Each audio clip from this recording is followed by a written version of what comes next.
You ask Tiger to solve. This deals with linear equations with one unknown. The final result is x equals -12/17. Let's solve it step by step. Simplify the expression. Expand the parentheses.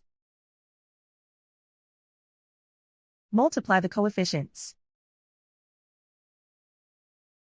Simplify the arithmetic. Expand the parentheses. Simplify the arithmetic.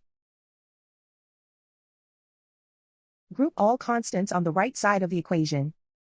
Add 24 to both sides. Simplify the arithmetic.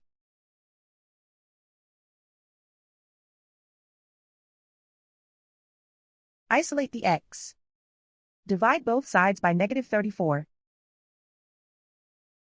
Cancel out the negatives. Simplify the fraction. Move the negative sign from the denominator to the numerator. Find the greatest common factor of the numerator and denominator.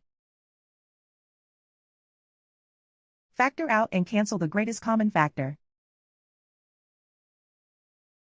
And so the final result is x equals -12/17.